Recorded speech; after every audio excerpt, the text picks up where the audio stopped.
రుకయ్య, ఖుదా గాయపరిచినప్పుడు అది మానేలా కూడా చేస్తాడు. నేను ఖుదాని తప్పు పట్టడం లేదు అత్తయ్య గారు. జోదాకి నేనేం అపకారం చేశానని తను నా సంతోషాన్ని ఎలా హతమార్చింది. తన అన్నయ్యలతో కలిసి ఎంత నీచమైన కుట్ర పన్నింది.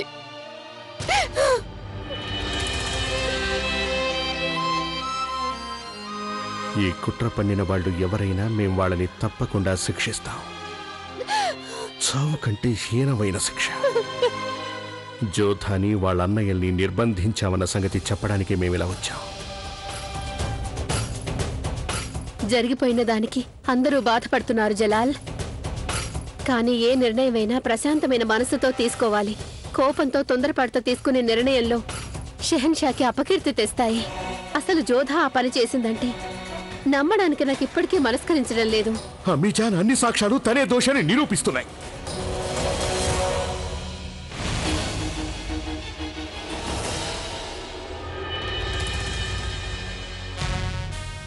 మాకు ఆభరణాలు కాదు, న్యాయం జరగటమే ముఖ్యం.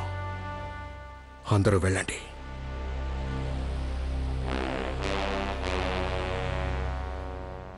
బాషా గారికి జయము జయము. షహన్షా గారిని కలవాలని మేము ఎవరిని కలవదలుచుకోలేదు. దయచేసి క్షమించండి హుజూర్. సలీమా బేగం స్వయంగా వచ్చి ఉన్నారు. లోపలికి రమ్మని చెప్పు.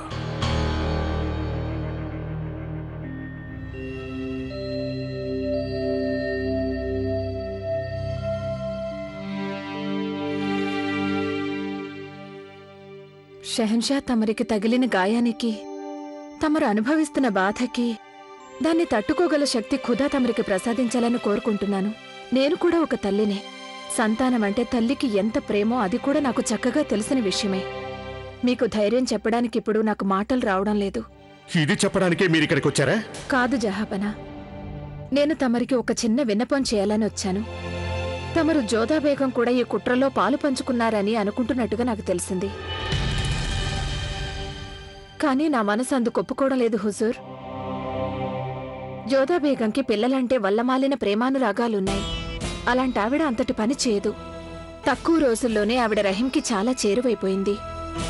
ఆవిడ్ని చూసి నాకు... మీరు గనక ఆవిడ్ని వెనకేసుకురావడానికి ఇక్కడికి వచ్చుంటే ఇక్కడి నుంచి వెళ్ళిపోవటం మంచిది. నేనిక్కడికి ఎవరినో వెనకేసుకురావడానికి రాలేదు హుజూర్. నేను తమరికి కేవలం ఒక విన్నపం చేయడానికి వచ్చాను. తమరి ఈ సామ్రాజ్యానికి షెహన్షా గారు. ఇక్కడి ప్రజలంతా తమరి న్యాయదక్షతనే ఎంతగానో అభిమానిస్తారు. ఇక తమరు కూడా వారి పట్ల అభిమానం చూపడం మీ బాధ్యత. వాళ్లే తమరికి న్యాయదక్షతకు అవకాశం ఇచ్చారు. కీర్తిశేషులైన బెహరం ఖాన్ గారిని తమరు తమ గురువుగా భావిస్తారు. అందువల్ల ఒక్కసారి ఆలోచించండి. వారు గనక ఇక్కడ ఉండుంటే ఈ సమస్యని ఎలా పరిష్కరించేవారో. మీ సలహాకి శుక్రియా సలీమా బేగం. ఇప్పుడు మేం మీకు నిజం చెప్తాం.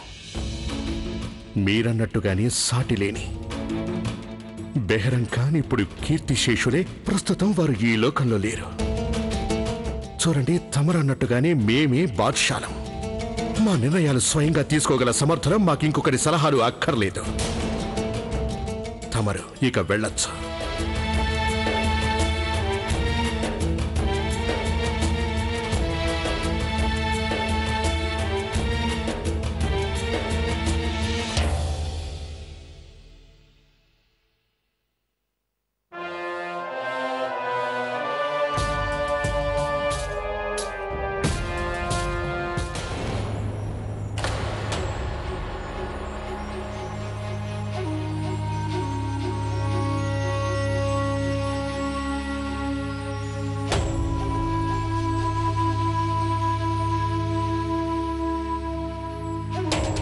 రుకయ్యా బేగం మాకు వారసునివ్వాలనుకుంది.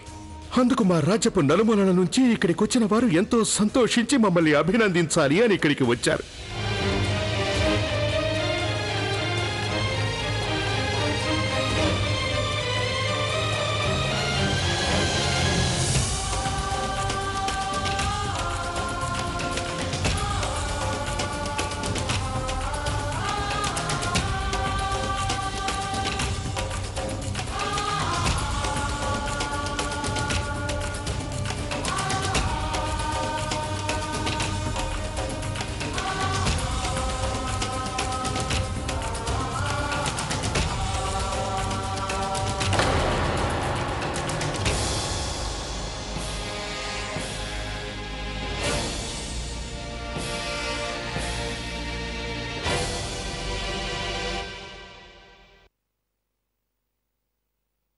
షహెన్షా గారు, గన్నేరు రసం కలిపిన ఆ కుంకుమ పువ్వు ఆమేర్ నుంచి వచ్చినట్టు రుజువైపోయింది.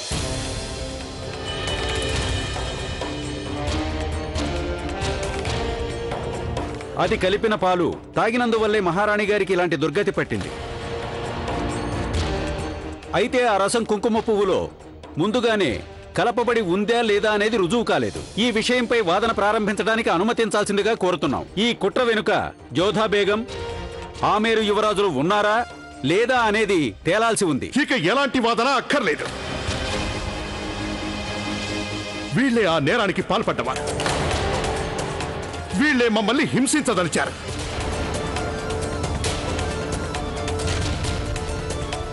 వీళ్ళు మమ్మల్ని పెట్టిన హింస ఎలాంటిదో వీళ్లకు తెలిసొచ్చేలా వీళ్లకు శిక్ష విధించండి.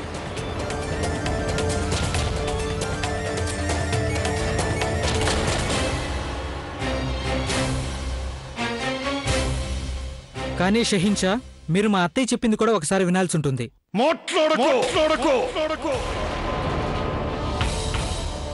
మేము మాట్లాడుతున్నప్పుడు మధ్యలో మాట్లాడకూడదనే కనీస సభ్యత కూడా తెలియదా మీకు? నేరస్తురాలు మీ అత్తగారే. మా అత్తయ్య నేరస్తురాలు కాదు. మేం ప్రాణాలు పోయినా కూడా ద్రోహానికి మాత్రం ఎన్నడూ పాల్పడం. తిరుగుబాటుదారుణ్ణి సమర్థించేవాడు కూడా తిరుగుబాటుదారే. అదే నిజమైతే నేను కూడా ఒక నేరస్తున్నవుతాను. అయితే నా మనసు అంగీకరించట్లేదు మా అత్తయ్య గాని మా నాన్నగారు గాని తప్పు చేశారని.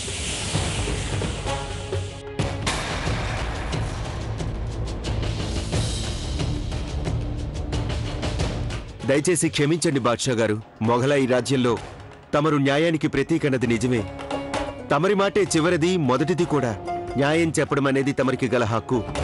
అలాగే తమరు చేసే న్యాయ విషయంలో ఎలాంటి సందేహం లేదు. అయితే వాదోపవాదాలు లేకుండా, గట్టి సాక్ష్యాధారాలు లేకుండా తీర్పు చెప్పడం అనేది మొఘలాయి ఆనవాయితీలకు వ్యతిరేకం. నిందితుడికి తాను నిరపరాధిని చెప్పుకునే అవకాశం మొఘలాయి న్యాయ వ్యవస్థలో ఒక ముఖ్యమైన భాగం. ఆ నేరం ఎంతటి ఘోరమైనదైనా కావచ్చు. చెప్పుకునే అవకాశం కాదు కదా, వాదనకి తావు కూడా లేదు.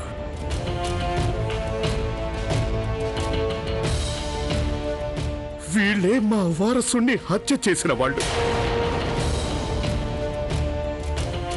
మొఘలాయి సామ్రాజ్యపు కాబోయే బాద్షాని హత్య చేసింది వీళ్లే. కంటికి బదులు కన్ను, ప్రాణానికి బదులు ప్రాణం, అదే సరైన న్యాయం. వీళ్లే హత్యకు పాల్పడిన వారు. వీళ్ళని హతమారిస్తే తప్ప ఈ వ్యవహారానికి ముగింపు ఉండదు.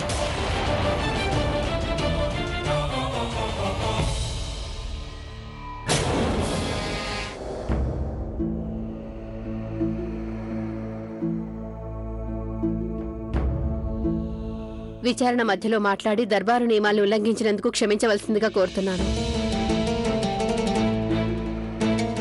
నిస్సందేహంగా నేరస్తుడికి క్షమాపణకి ఎలాంటి అర్హత లేదు. అయితే నిందితుడికి తన వాదన వినిపించే అవకాశం ఇవ్వడం కూడా చాలా ముఖ్యం.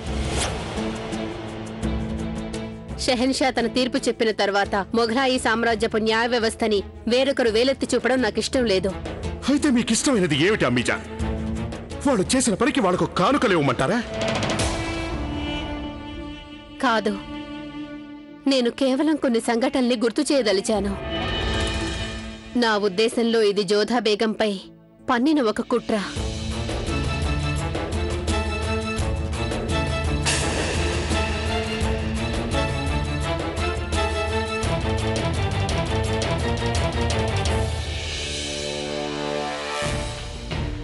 కొంచెం ఆలోచించండి. ఒకసారి ఏం జరిగిందో. జోధా బేగం తమరి కోసం వంట చేసింది. తీరా వడ్డించే వేళకి వంటలో కారం ఎలా ఎక్కువైంది?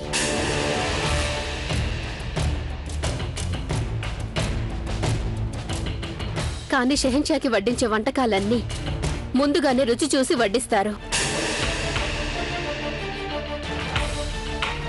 అలాగే ఈసారి కూడా ఉత్సవంలో సమర్పిస్తున్న ప్రతి కానుకని ముందుగా మహామంత్రి పరీక్షించిన తరువాతే తీసుకోవడం జరిగింది. ఆమీర్ నుంచి వచ్చిన కుంకుమ పువ్వు కూడా రుచి చూడడం జరిగింది. అప్పుడు దాంట్లో ఎలాంటి తేడా లేదు.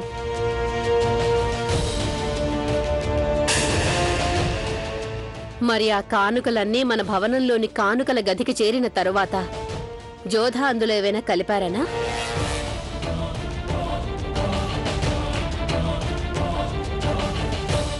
ఈ సంఘటనలన్నీ పరిశీలిస్తుంటే ఎవరో జోధా మీద నేరం మోపుతున్నట్లుగా మీకు అనిపించడం లేదా? మొఘలాయి సామ్రాజ్యంలో 100 మంది నేరస్తులు తప్పించుకోవచ్చుగాక, కానీ ఒక్క నిరపరాధికి కూడా శిక్ష పడకూడదు.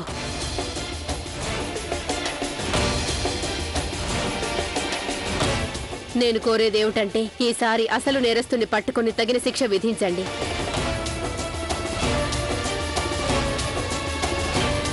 ఇది ఒక రాజమాత చేస్తున్న విజ్ఞప్తి. మహారాణి గారు చాలా సరిగ్గా చెప్పారు షహన్షా. మొఘలాయి సామ్రాజ్యపు న్యాయ వ్యవస్థ గురించి తమరొకసారి ఆలోచిస్తే మంచిది.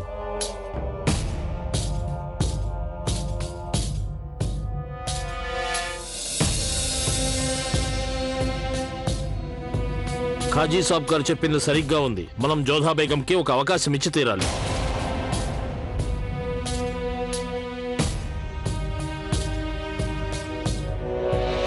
సరే అయితే మొఘలాయి న్యాయ వ్యవస్థ 10 రోజులు గడువిస్తోంది. ఈ వ్యవధిలో జోధా ఆవిడ అన్నయ్యలు నిరపరాధులను నిరూపించుకోవాలి.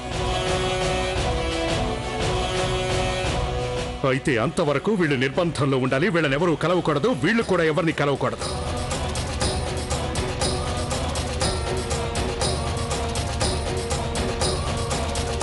అలాగే 10 రోజుల్లో నిరపరాధులమని నిరూపించుకోకపోతే వీళ్లను నేరస్తులుగా పరిగణించి అందరి ముందు సజీవంగా దహనం చేయటం జరుగుతుంది.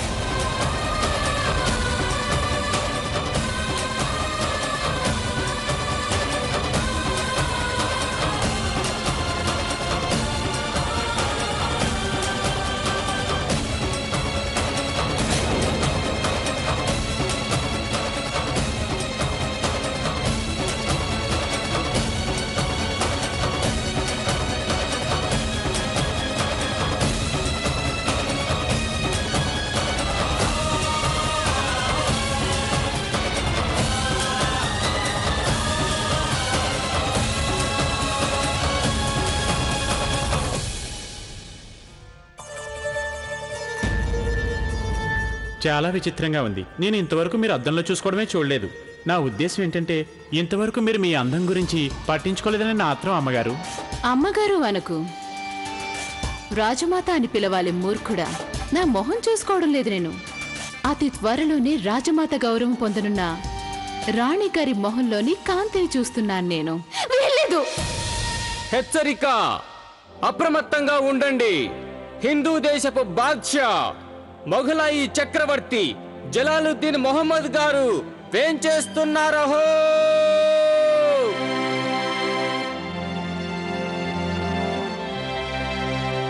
అందరూ వెళ్ళండి.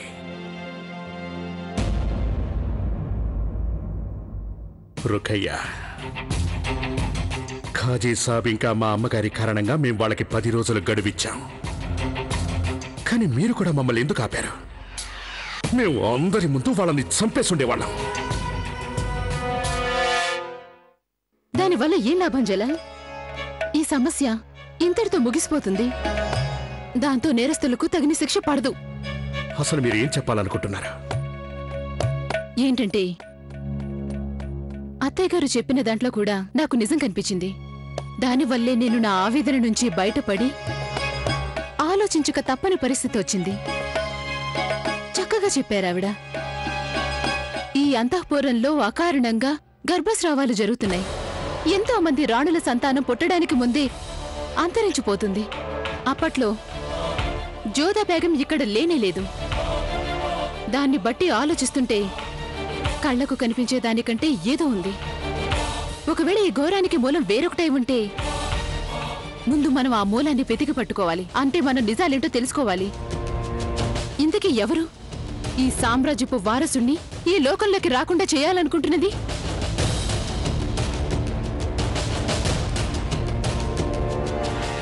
రుఖయ్య, మేము ఇప్పటికీ నమ్ముతున్న సత్యం ఈ ఘోరాలన్నిటి వెనక కేవలం జోధా బేగం మాత్రమే ఉంది.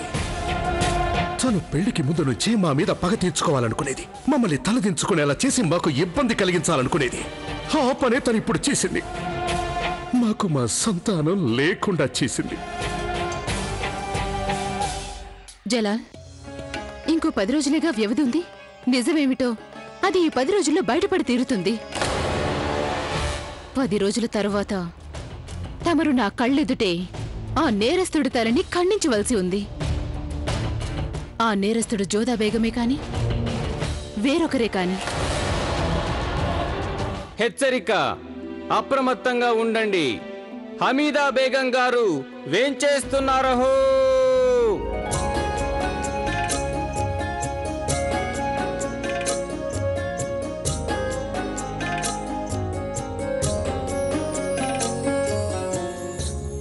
ప్రణామాలు అత్తయ్య గారు.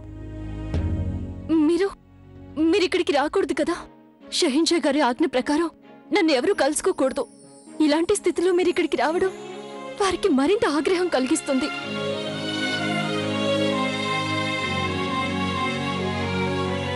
నేనిప్పుడున్న స్థానంలో జలాల్ నా మీద కోపగించుకోలేడు జోధా.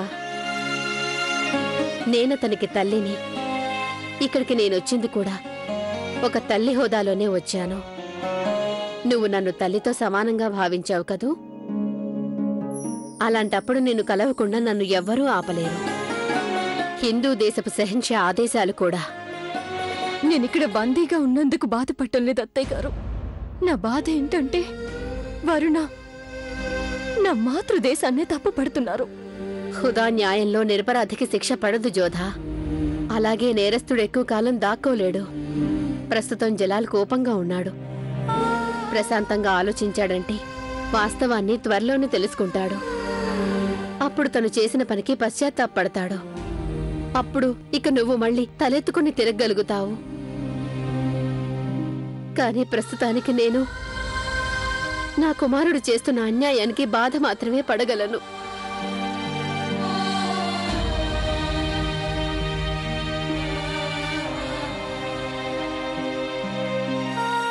నాకిప్పుడు బాధగా లేదు, గర్వంగా ఉంది అత్తయ్య గారు.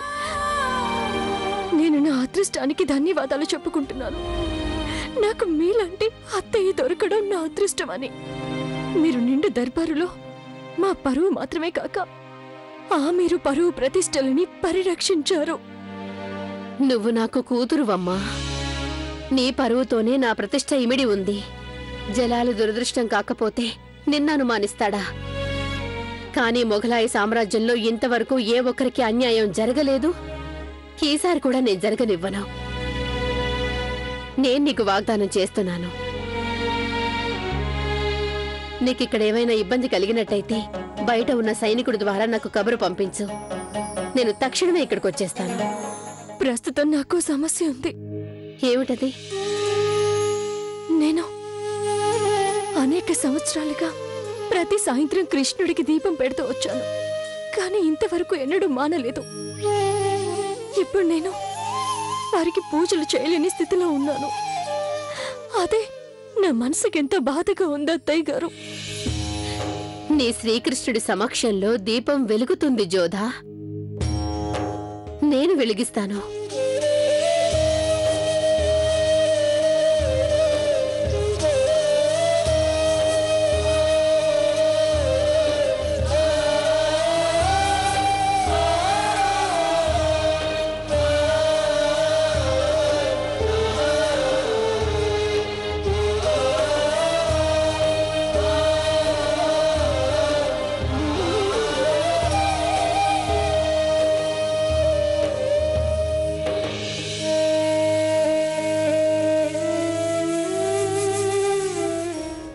అన్నయ్య, నా ఉద్దేశంలో ఇక్కడ మనకి న్యాయం జరిగేలా లేదు.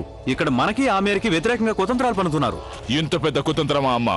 ఇంత ఘోరమైన కుట్ర? ఇది కుతంత్రం మాత్రమే కాదాదాం, పెద్ద నేరం ఇది. షెహన్షా వారసుడిని ఈ విధంగా గర్భంలోనే చంపేయటం ఎంతో నీచమైన కుట్ర. నాకు ఎలా ఉందంటే ఆ ఆమేరు వాళ్లను చంపేయాలనుంది. ఆ నేరం చేసిన వాడు అంతం కావాలన్నదే నా కోరిక. కానీ మనకేం తెలుసు, ఒకవేళ ఆమేరు వాళ్ళు కాకుండా ఈ నేరం వేరొకళ్ళు చేసి ఉండొచ్చుగా. ఈ కుతంత్రం షహన్షాయే పన్నాడు. అలా జరుగుండదు నాన్నగారు, ఇది వేరొకరి పని. అంటే నువ్వనేది షహన్షా మన పట్ల వ్యవహరించిన తీరు సరైనదంటావా? నేను అలా అనలేదు నాన్నగారు. కానీ వారు చేసింది అన్యాయం మాత్రం కాదు, సాక్ష్యాలన్నీ మనకి వ్యతిరేకంగానే ఉన్నాయి. ఆ షహీన్షా స్థానంలో వేరొకరు తీర్పు చెప్పాల్సి ఉన్నా వారు కూడా ఈ పని చేసేవారు.